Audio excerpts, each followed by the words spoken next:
What are 5 of the top practice issues that we see in dental practices all across North America?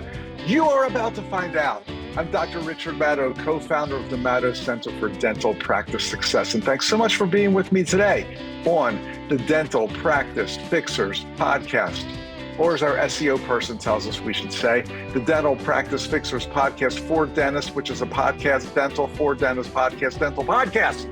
Thanks so much for being here. It's great to be with you. Today I'm going to talk about some of the things that just about every single dental practice experiences and why we should be able to fix these. It's not that difficult. But first, I just want to remind you that one of the things we love to fix is high overhead and poor cash flow and all those things. And one of the ways that we tackle that at the Maddow Center is by using stacks for our credit card processing, STAX, because they don't charge that overage percentage, just a low, flat monthly fee. It's the same thing every month for the processing, and it's low. So why don't you join us and thousands of dentists across the country by using stacks for your credit card processing? Just go to maddow.com/save, MADOW.com/SAVE. Good stuff. And right before we get into the meat of this program, or the tofu of this program for you vegans out there, I just want to remind you that our goal, seriously, I am not kidding about this. Our goal is to help every single dental practice across the world. Well, we'll start with across North America. And a lot of that is when we do our mystery shopper calls. I think so many people learn so much from those calls, and I get really, really nice comments. And I want to thank you for that. You can do your part by spreading the word, by going on whatever platform you're using to listen or watch, and give us a great review, a 5-star, a thumbs up, whatever that format calls for. And if you can write a couple words about how much you love the podcast, please do so. Well, I'll appreciate it here at the Maddow Center, and thousands of dentists and team members will as well. Okay, so let's get cooking here. 5 of the top practice issues that we see across the country. I didn't call this the top 5 practice issues. I called it 5 of the top issues. And there's a difference, maybe a little subtle, but I'm not saying that these are the top 5 issues, but I'm saying that these are 5 really important issues that we see in dental practices all across the country. And I think it'll be really helpful to hear what they are. If anything, you'll see what's going on in other practices, kind of be that fly on the wall and think, well, maybe that's going on in my practice too. So one of the things that we see all the time is that dental practices contact us at the Maddow Center about consulting. And we always do a nice little interview. We ask them what their issues are, because we personalize all of our coaching. It's not cookie cutter. It's not modules. It's not phases. It's not watch this video. It's personalized for every single practice we work with. And of course, we're interviewing the dentist and maybe the team member, office manager, significant other about the practice. And just about every single person starts, or near the start, they say, we really could use some more new patients. Our new patient flow could use a boost. And this is practices that are getting 2 new patients a month and practices that are getting 100 new patients a month. They all say the same thing. We could use some more new patients. And there's nothing wrong with that. We love helping practices get new patients. But when we do our in-depth data analysis, just about every single time we find that practices are losing way too many patients to attrition. And it's not just because people transferred to another practice or because patients died or they moved out of town. Those things you can't do too well. Patients are leaving your practice in droves. That's an issue that we can talk about at another time. But, you know, a certain percentage of patients leave, a certain percentage move, some die, unfortunately. So we can't do a whole lot about those patients. But what we see are patients that are just kind of, they slip through the cracks, whatever, they exit through the back door, they fall into the black hole, whatever you want to call it, they become inactive patients. And when we're doing this analysis, we define an inactive patient as a patient who hasn't been in the practice for 18 months or more. Kind of my personal definition in my practice was, if you don't have an appointment on the schedule, you're not active. But that's a really strict definition. But let's just say someone who hasn't been in your practice for more than 18 months. We actually do this little chart, this little graph that we show. It's I guess you'd call it a bar graph. I love this graph. It's like a midline And on top of the midline, in blue, we show how many new patients have come into the practice in any given month. And then under the midline in red, how many patients have left, either through, they called to have their charts transferred, or they said sayonara, or most likely they haven't been in 18 months, they're considered inactive. And what we find is these practices where they're saying we need more new patients, we find that they are losing so many patients who have already been in, who responded to a referral or some kind of marketing, who already had their exam, possibly treatment presented. They know where your practice is. Most likely they like you. You're familiar with their insurance. You accept it. With all those great things are in place already. All the hard things, getting your phone to ring is the hardest thing. Well, you already did it with this patient, but for some reason, they're not coming back. And I hate to say, but it's usually because the dental practice does not have adequate systems to make sure that these patients stay in their appointment loop. Well, the good news is most of them haven't gone anywhere else. They're just lax in their dental care. And if you've got the right system going, you can contact them and get them back in. So again, there's nothing wrong with wanting new patients. It's great to want new patients, but so many times there's churn and burn. I liken it to, this big bus pulls up to your practice. It's loaded with potential patients and they all come in and they register and they're walking down, like I picture they're walking down this long hallway and they stop in the dentist treatment room and they stop in the hygiene room. But way too high percentage of them just keep walking and they go right out that back door. And it doesn't mean they necessarily went to another practice, but it means they've fallen through that black hole of inactivity. So having the best systems and protocols to prevent this from happening is key, which kind of leads us to the second issue that I want to talk about, and that is a reappointment percentage that is way, way, way too low. I mean, your reappointment percentage should be 95% or so. And we found in most practices, it's much lower than that. And if we'll talk to the dentist or the hygienist about it, they'll say, oh, nobody ever leaves here without an appointment, ever. It's never happened in the history of our practice. Nobody's ever left here without their next appointment. Well, you know what? The data tells the truth. And you're not doing anything wrong. You think you're doing a great job. But the fact is, when we look at the data, we find that 10, 20, 30, 40, even 50% of patients are leaving without having an appointment. And, they'll say the typical things. Well, I'll call you when I'm ready. Or 6 months from now, I don't even know what I'm doing 6 hours from now. But there are great ways to help the patient through these problems and get them on the appointment book. So again, the reappointment percentage should be extremely high. Every single patient that leaves your practice, whether they're on the hygiene side or the restorative side, should have their next appointment made before they walk out the door. So that's a huge issue. Okay, we're kind of talking about the hygiene department here. So issue number 3 I want to talk about is what we call a low perio percentage. A perio percentage, the percentage of patients in your practice who are either currently undergoing periotherapy, typically scaling and root planing, but it could be other things, or they're in the perio maintenance program, meaning they had some kind of periotherapy. You did a great job reducing their inflammation, and now they're on regular visits, whether it's every 3 months, every 4 months, even every 6 months, but they're considered perio maintenance patients because they've undergone periodontal therapy. So look at it this way. What percentage, let's say, of adults in the US have some form of periodontal disease? Well, depending on what survey or study you believe, it could be 40%, 50%. I've even seen as high as like 75%. And I don't doubt it. I think if you consider early inflammation, gingivitis, whatever you want to call it, not advanced perio disease, but at least early signs of perio disease, if you consider that, which I do, to be less than perfect periodontal condition, I would say 60 to 70% of the adults, this is just my anecdotal data, it's not official, but I would say the majority of adults in the US have some form of periodontal disease, which means that your practice percentage should reflect that. And again, when we look at the data, we find practices have 5%, 10%, 15% perio percentage. It's way too low. And what does it mean? It means you're not diagnosing and presenting periodontal disease. For some reason, we're afraid to do this. I don't know why. Yeah, it takes a skill set to do it. It takes training to do it properly.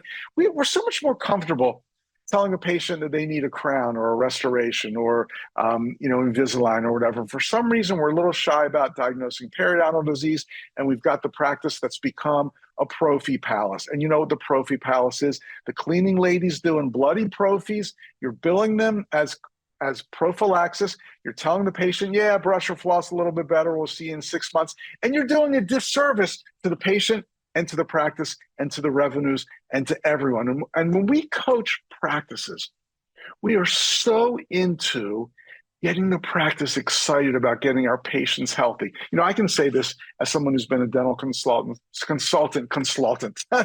that's a restaurant consultant who specializes in coleslaw. I've been a consultant for 3 decades. And I can tell you that when you start talking about monetary goals with the team and cash bonuses, well, it can work a little bit. But if we get everybody excited about the health of our patients, and our goal is to have the healthiest patient community possible, that's really cool. That's fun. You're doing something for the better of the world. So it's a great strategy. And then, of course, the increased revenue comes along with it. So let's get our patients periodontally healthy. Okay, the fourth issue that I want to talk about is something that every listener to the Dental Practice Fixers knows about, because I know y'all, I'm being my southerner today, I know y'all love those mystery shopper calls. Well, most practices have inadequate phone training, and potential new patients are not being appointed. Again, I know most of you are regular listeners to the podcast, so I don't have to go into this in detail. I prove it every week. We call a bunch of random offices and nobody asks for the appointment. So it's not because that person on the phone doesn't care. It's not because they're not smart enough. They're very smart. They totally care. It's inadequate training, and we don't know how to get potential new patients on the schedule each and every time. So that's kind of issue number 4. Issue number 5, and this one just hurts me. If you're watching the video, you can see I'm tenderly clutching my chest, because this issue just hurts me, and that is the staff does not function as a team. You've got backstabbers, you've got latecomers, you've got gossipers, you've got queen bees, you've got people who don't get along. I know it's a cliche, but our dental team is our work family. Sometimes we spend more time with these people than we do with our families. Everybody needs to get along. Backstabbing, gossiping, unacceptable. Queen bees, people who chronically show up late and bend the rules, unacceptable. We all need to have the greatest level of respect for one another. It doesn't mean that we all have to take vacations together and be everybody's best friends, but it means we all have to get along well and enjoy each other's company and work well together and have the highest level of respect for each and every person on this team. This is a huge problem. Practices just simply cannot become practices of excellence, practices that really hit their potential revenue and patient health numbers and all these things if the staff, I should say, is not truly working as a team. So those are 5 issues that I wanted to point out. They can all be solved. If you want to have a little meeting, if you're a practice owner, I'd be glad to meet with you. You can access my calendar at matto.com/calendar and just put a little appointment on there, and I'll chat with you about these things. Or you can say, let's talk about these at our next team meeting. We think we can handle this ourselves. However you want to handle it, I just wanted to bring these issues up to you. I think it's really important that you know about them. We at the Matto Center are here to help you. So, let's chat. I'd love to chat with you.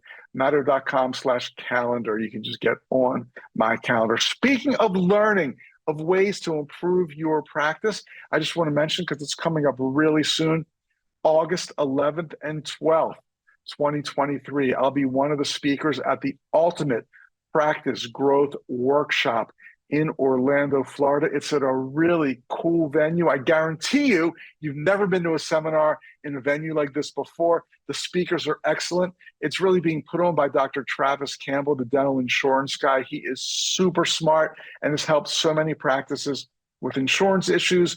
I'm learning how to maximize, how to code correctly, how to bill correctly. Even if you are completely fee for service, you will learn a ton from him, because he talks a lot about treatment philosophies and billing, charging. He's a great guy, incredibly knowledgeable. He's written 2 fabulous books. You have the chance to meet him in person. I'll be there doing my mostest favoriteest lecture, which is 10 ways to create a memorable patient experience in your practice. I've been doing it all over the country, mostly for private groups, state associations, study clubs, AGDs, whatever, where you could not access it. But this is open to the public. So I'd love to see you there. Karen Nijawan is one of the speakers there. He is incredible. He's going to be talking about how to overcome doubt and worry to live your new best life in less than 90 days. But don't worry, he's not some motivational speaker who comes in and last week he was talking to some corporate crowd, and next week he's talking to real estate agents, and the week after that, chiropractors. No, he specializes in helping dentists get over mental obstacles that are holding them back. You will not see a talk like this anywhere else. Other speakers too, some great exhibitors. I'd love to see you there. Go to matto.com/growth to learn more. You can use my code RICH, RICH, to get, I think, $150 off tuition. Again, do it now. It's going to fill up. It's August 11th and 12th. Do it now before it's too late. Okay, I know I'm going to see some of you there, and I'm excited. So now let's get to our mystery shopper calls for the week. So I had a little fun this week. I posed as a patient who's got some stinky breath, not stink foot, but stinky breath. And we will find out how a practice handles a caller that says they think their breath smells. Obviously, the right thing to do is, that could definitely be a dental problem. Let's get you in for an examination. Easy peasy, right? Well, wait a minute, cowboy. Let's find out what happened when I called a bunch of practices. Okay, Command Central is going to bring us to call number 1. Dr. Dental office. Hey, got a question for you. I think my breath might be kind of stinky, and I'm wondering if that could possibly be a dental problem. It could be that you have cavities or plaque or something in your mouth, yes. A little plaque might cause that? Yes. Okay, very interesting. All right. Well, thank you so much for that information. What was that noise? Bye. So sorry to bother you while you're in the middle of grunting. I mean, what the heck? I really feel like I'm the kind of person who loves all my fellow human beings, and I don't want to say anything nasty, but I'm going to say she was useless, horrible. Okay, bye. Just horrible. What the heck is going on in that office? Let's move on. This can only get better from here. Okay, let's try. Please press 1 to be connected. I already don't like that. Why do you have to do that? Just connect me. Why do I have to press 1? At least pick it up.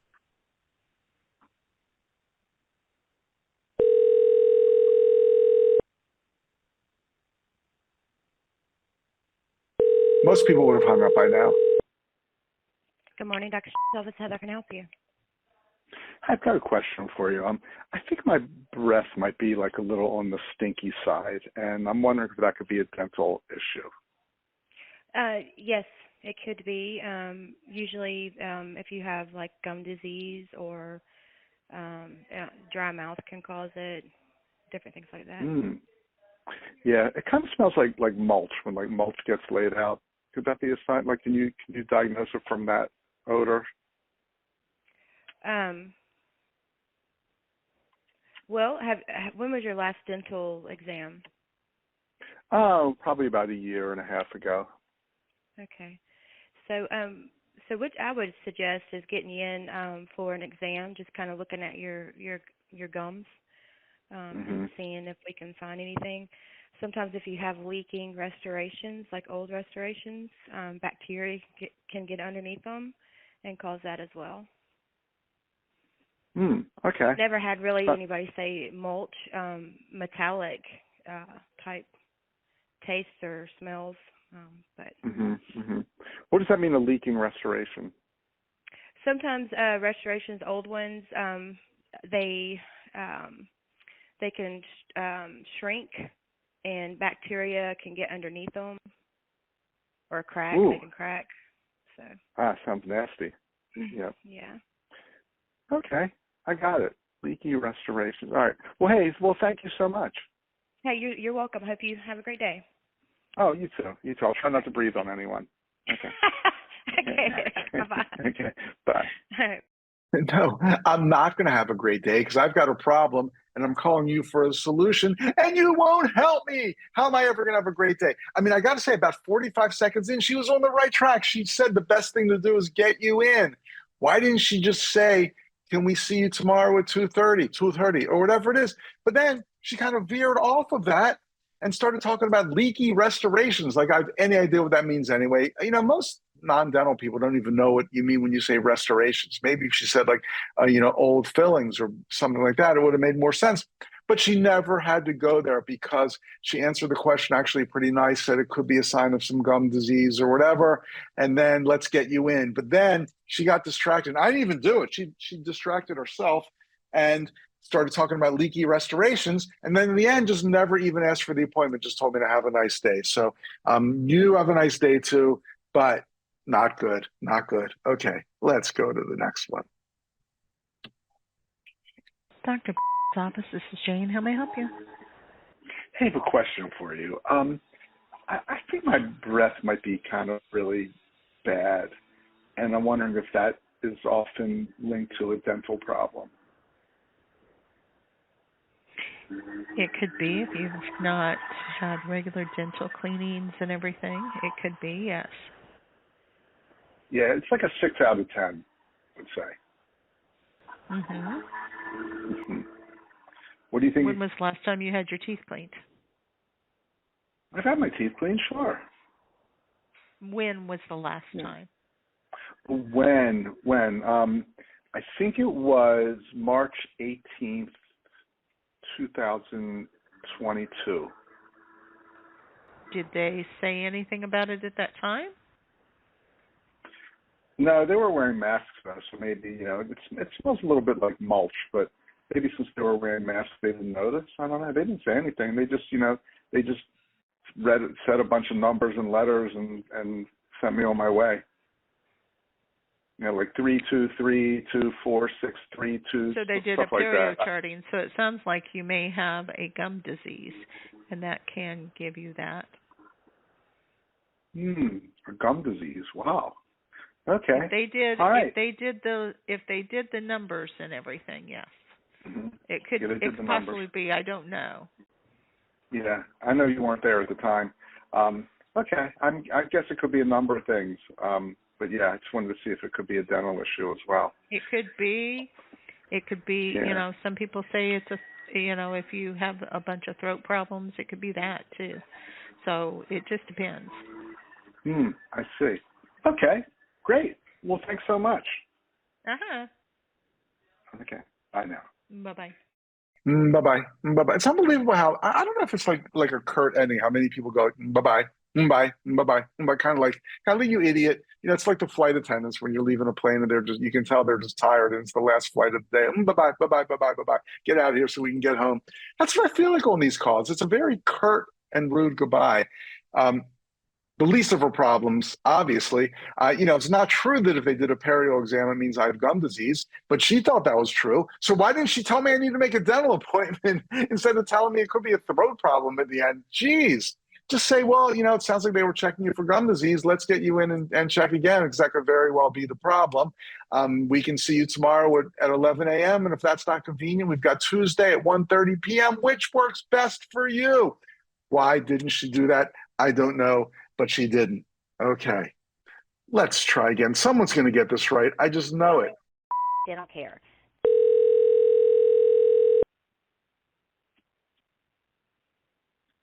Thank you for calling Dental Care. This is Nicole.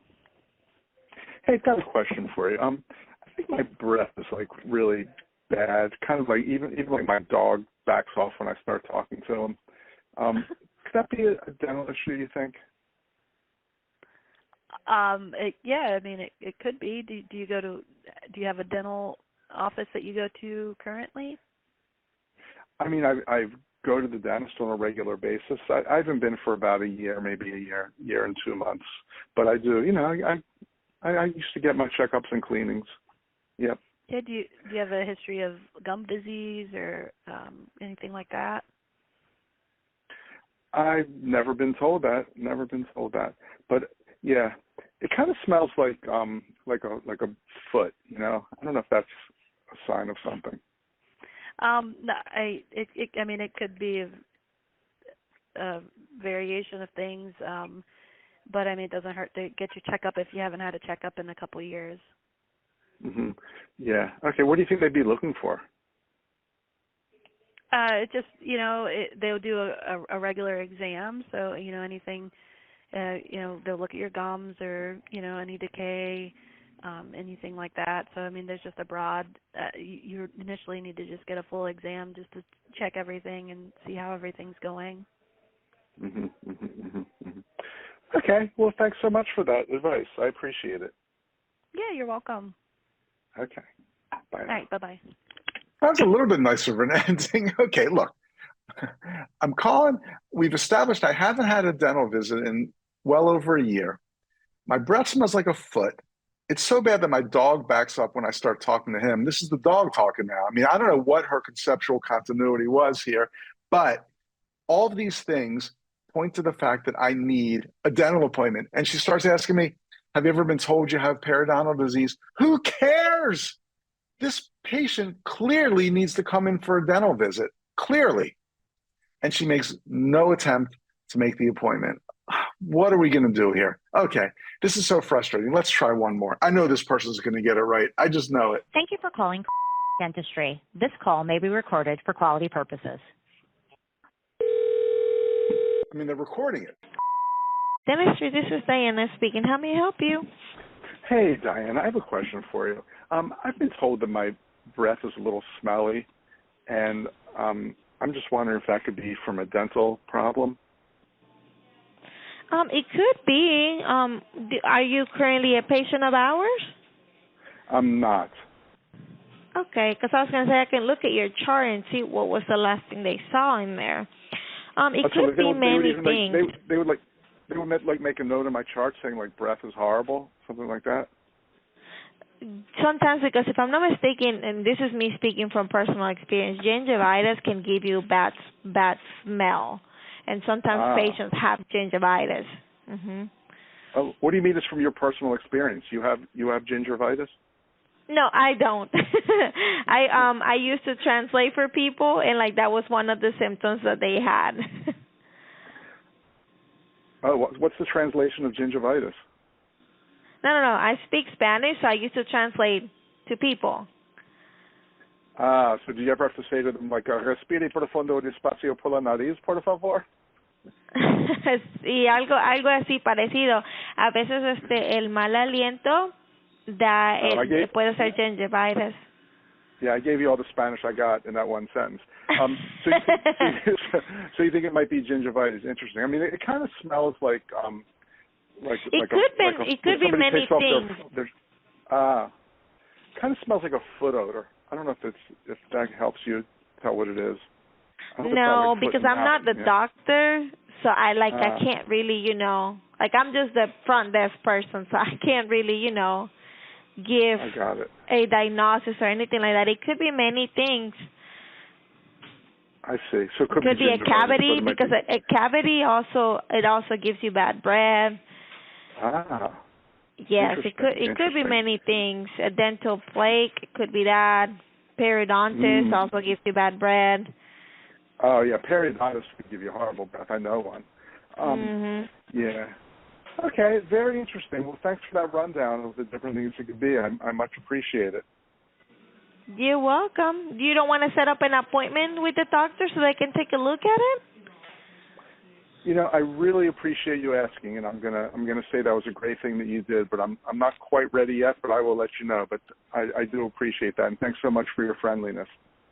You're welcome. Have a good day. You too. Bye. Bye-bye. Shoo! Finally.